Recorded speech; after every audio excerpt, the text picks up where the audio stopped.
Thursday. Welcome to another fun-filled episode of Lean Coaching for Lean Coaches. Hope you're having a fantastic week and a fantastic month.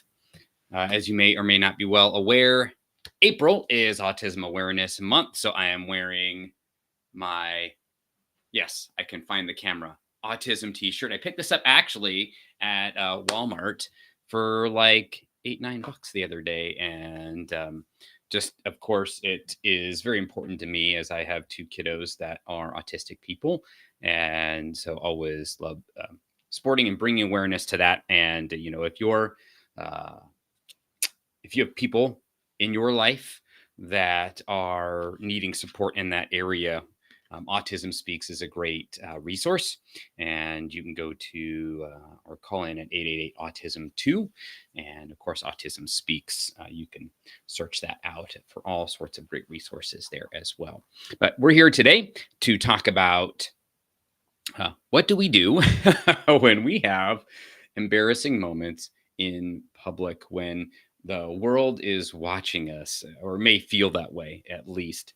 And so this came about as I had a moment this last week in sharing on an email. I have a weekly email that I send out to folks and just share stories and offer tips and encouragement on the journey as lean practitioners. And so what I want to talk about today is that story, and then what I did, what I offer as advice when that happens to you. Now, of course, if you need a space, a place to be able to talk about these things, that's me. That's what I love to do as a coach. I offer that space to folks like yourself who are on the journey. So we'll talk more about that here in a second as part of the steps to be able to handle these sorts of situations. But for me, I send that email out every week on Thursday, and it was really embarrassing because I do a really good job, and I have, or I feel like I do, I have experience as in quality assurance and quality control. And yeah, so I'd like to think I do all my checks. I cross my T's, I dot my I's. I'm the kind of guy, and I don't know if you do this, but when I go to bed at night, we have three doors in our house. One is the front door that goes out towards the street. One's a door out to our backyard, and then one's a door into the garage. And so the routine every night is to go and check every single one of the doors to make sure it is locked. And so I find myself quite often not just checking once, but twice on each of those doors. In fact, I remember one time that I was in, I would drop off my it was a 99 Suburban. I would be parking for a park and ride to take a bus into town, and would lock all four doors, but then go around and check each one of the doors like two more times and walk around the door. I can imagine if somebody was watching me that they would be doing that.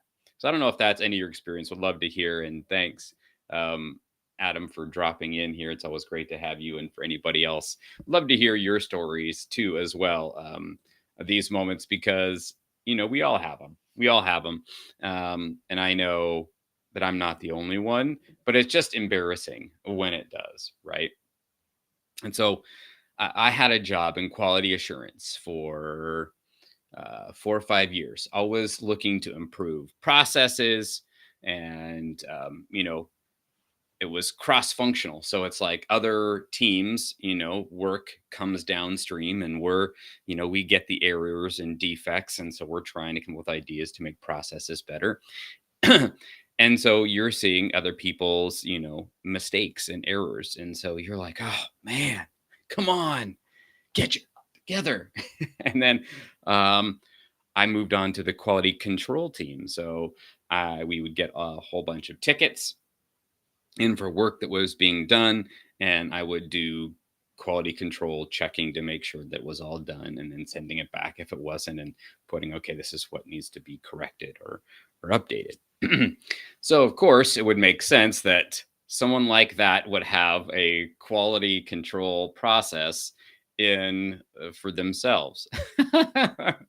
But alas, um, last week when I sent out the email, um, it was just funny because I don't typically I do a lot of reading of it, of course, a lot of work, spend an hour or two at least, writing, editing, creating the image, writing the story, thinking about the call to action, the ask. And I went to check my email on Friday, and it sends out a test email or a email to me because my email is on the email list. And I went in and opened it. I don't know why. And I started reading, and it was super long, and then super long, and then super long. And I'm like, wait a second, why am I seeing the same text over three times again? And it was just yeah, I had to laugh, um, because I do everything, I feel like, to make sure that that doesn't happen. Because of course, I'm running a business, and I don't want to look like I don't know what I'm doing. I want to like actually instill trust. And so when you duplicate the body of an email three times, it's not. Don't feel like that's doing that. So, I had to really just sit back and laugh at myself. And so there's three things that I think that we can do. And I'd love to hear, if you have any moments. I know we've all hit that probably reply all button to an email when we were just intending it to send to our coworker friend and sharing about something, and it got sent to everybody. Oops. Um, so in that moment, what do we do? How do we handle those situations? How do you handle those situations? I'll share what I do, but I'd love to hear from you.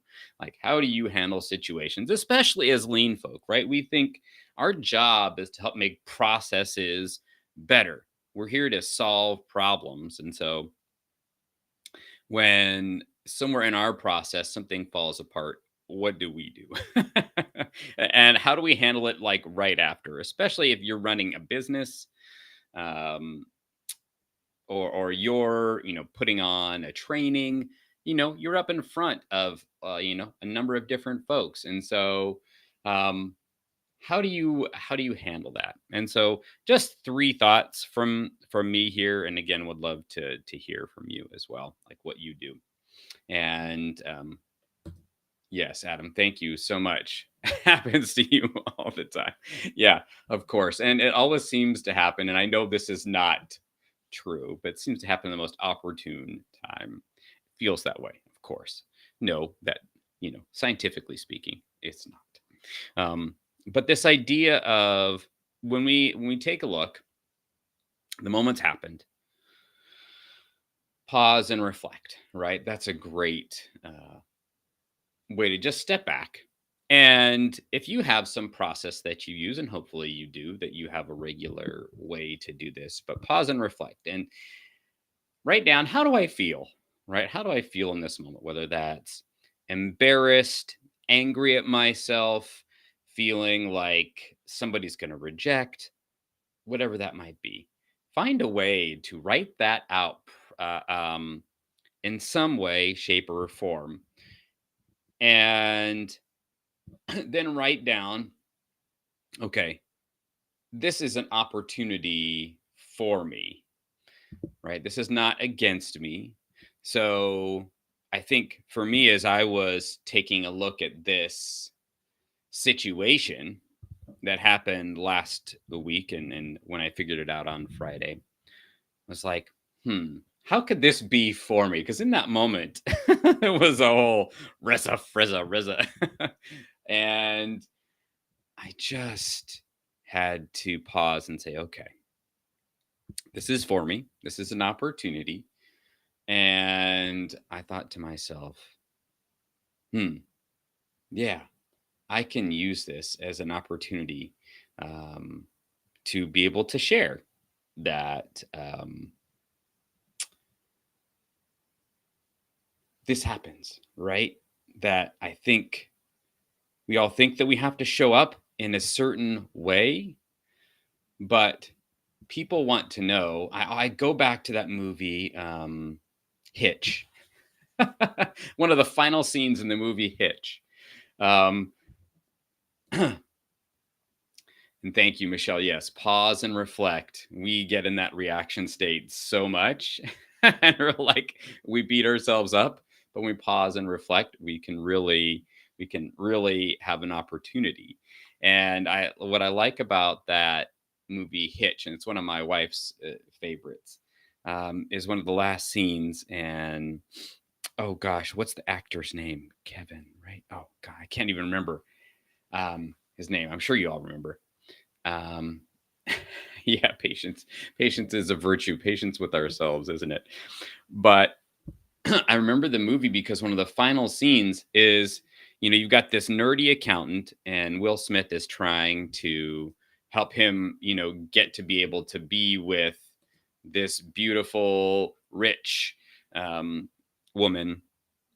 And in the end, he's like, he's trying to like basically do all of these things to make himself look some kind of way.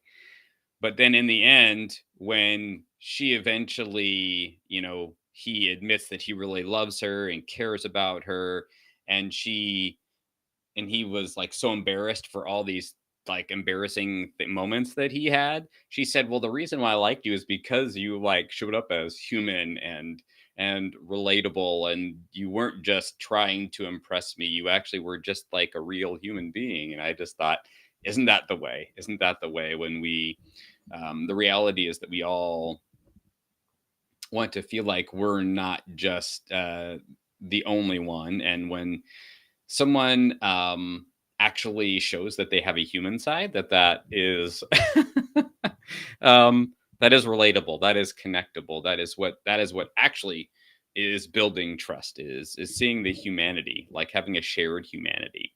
So that whole pausing and reflecting piece is so important. And then I'd say being able to share and process it is so powerful. Having somebody, especially if it's now, if it's something, maybe in a small moment, that can be a thing.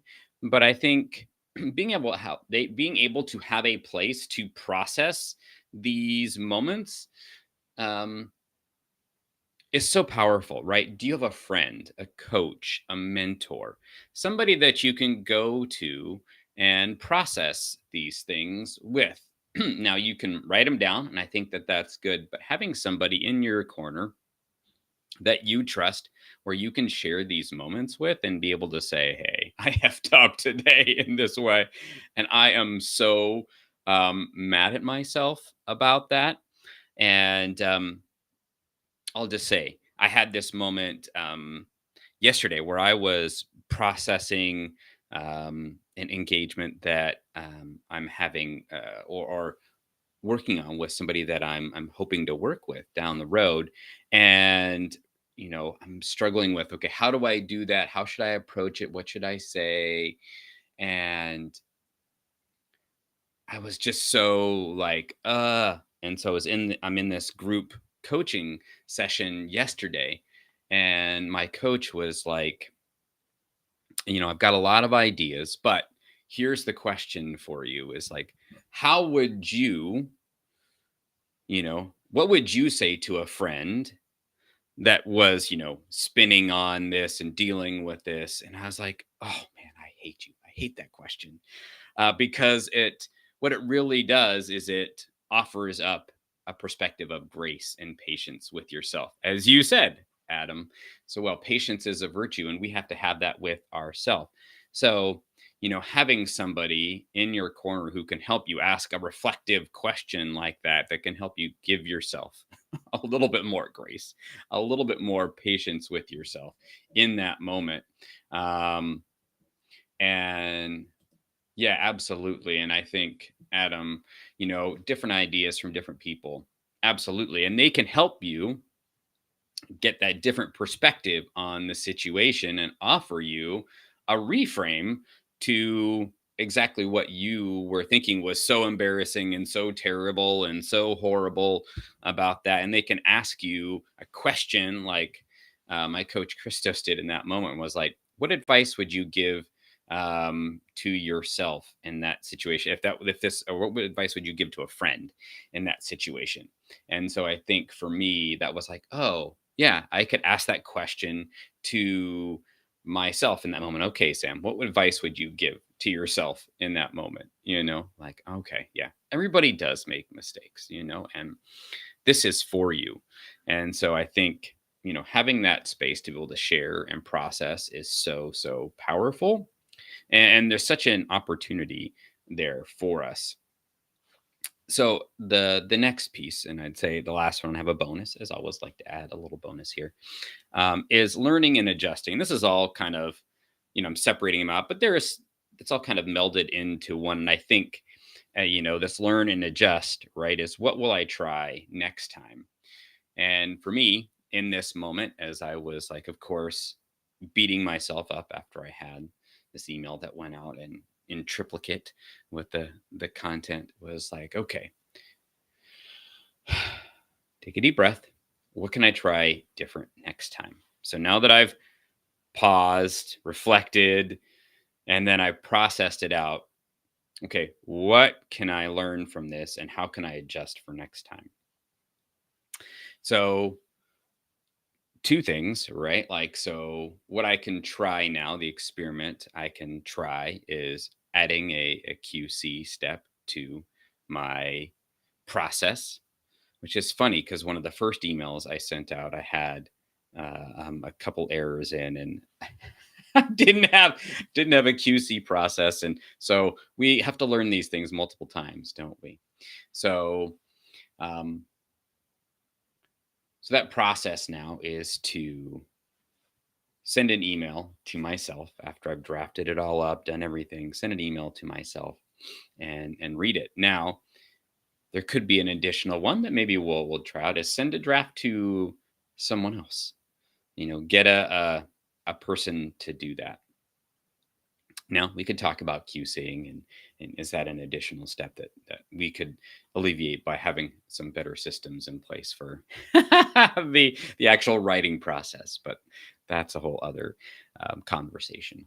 So, but what will I try next? So for me, what I'm going to try next is sending myself that and reading it before I actually schedule it and send it out to go every Thursday morning. And so that's the new process. So learning and adjusting. And I think, kind of going back to even to that first point of thinking of this as an opportunity for me and being able to say, you know, okay, hey, not only is this for me, but I can use it as a means to just share, and hopefully other folks can learn from me. Um, and that it's okay to have mistakes, to be able to share that and be vulnerable. And then we can all learn from it and we can normalize that is okay, that happens. And it's not that we should be trying to prevent all the mistakes, but that we should be looking to learn from them. And that is what I think I'm learning through this whole process and just being able to share with you all here too is the power of being vulnerable and open. And we've talked about that here multiple times, but I just want to continue to normalize that as we're continuing as continuous improvement professionals to move forward, whether if you're looking to start your own business, move up in the organization you're in, or just grow and develop yourself as a person. We need to be able to take these moments in our lives, whether they're super public or not, and be able to take this idea of scientific thinking, I think, um, and apply it. And this, what I've shared in many ways, is like a scientific thinking process. Okay, what was the experiment I was doing? What do I expect to happen? What actually happened? And what can I learn? And then doing it again. And I think when we take, especially out of that last step, and not a judgment of what I should have done or what I need to do next, but we take that moment to pause and process and go, what did I learn from this?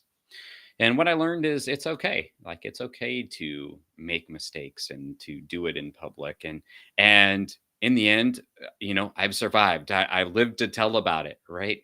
Um, Nobody's thinking any less of me, and if they do, that's okay. Like, that's not my goal here, to get all of the approval as possible. Um, and I'll just say, the last piece of advice, and I'm laughing, and that's actually the tip, right? Is laughing at yourself. And this morning, I was just, as I do, I have a morning routine where after I do my shower and all that, I have some breath work and journaling, do a little bit of reading. And in my just reflection this morning, I was writing out how much, even in my breath work, I was thinking. And this is a constant thing for me. It's like I'm thinking about taking my dog to daycare. I'm thinking about, oh, I got to remember to send out that invoice. Oh, I gotta, I've gotta, what am I gonna be? How am I gonna send this message out today?